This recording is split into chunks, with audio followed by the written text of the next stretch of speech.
An important principle that we need to talk about is the Pauli exclusion principle. And in this principle, it states that no two electrons can have the same four quantum numbers. So electrons in same orbital must have opposite spins in order to reduce the repulsion. We also need to speak about Hund's rule. And Hund's rule states that electrons are added one at a time to each equivalent orbital before pairing. So in the p orbitals, you need an electron in each of the orientations before you can start pairing them. And the way I explain this is, think about going off to college next year, and you're going to room with two of your friends. So there's three of you sharing an apartment. The apartment has 3 bedrooms. Each of you would rather have your own room than to share. If you decide to take on a 4th roommate, then you would need to start sharing bedrooms. So the same thing exists with electrons. Before you can start pairing them in the same room or orientation, they're each going to want their own room first. So for example, with phosphorus, it has 15 electrons. It will have unpaired electrons in the very outer orbital. So here you'll see we have phosphorus written out, 1s, 2s, 2p, 3s, 3p.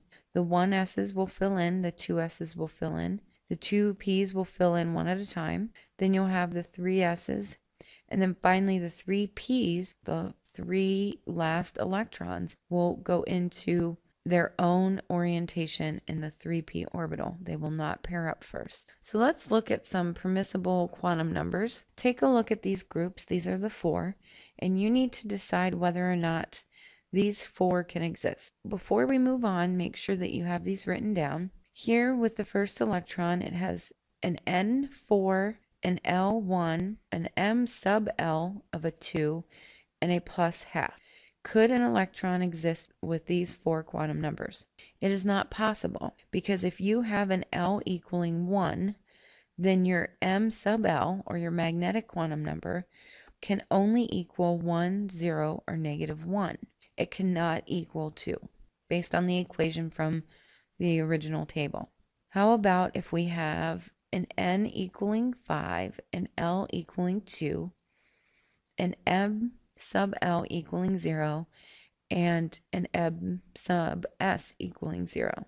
This one would not exist either, because the spin quantum number will be either a plus half or a minus half. Our last one, if we have an electron with a quantum numbers 2, 2, 1, and plus 1 half, would this electron exist? And it can't, because if you have an electron with a principal energy level of 2, N equaling 2, then L could only equal 0 or 1.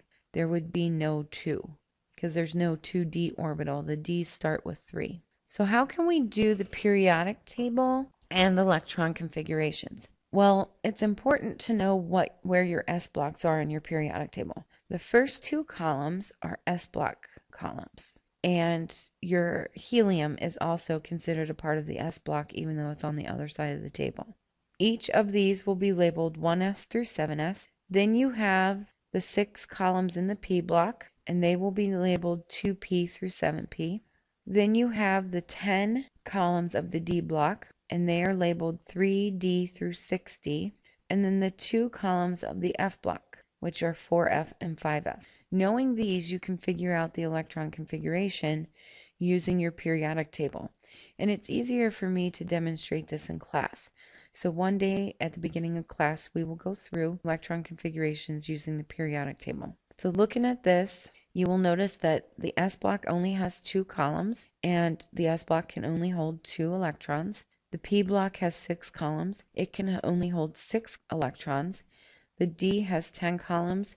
It can hold 10 electrons, and the F has 14 columns. It can hold a total of 14 electrons. Here are some electron configurations: nitrogen, scandium, gallium. What I would like you to do is go through and do the standard configuration in your notebook, and then when we go over the periodic table in class, we will review them together. So that is the end of our Chapter 6 notes. Chapter 7 will not be done on YouTube, because it will actually be completed as individual presentations by you to the class. So take some time and work on the configurations, and we will review periodic configurations in class.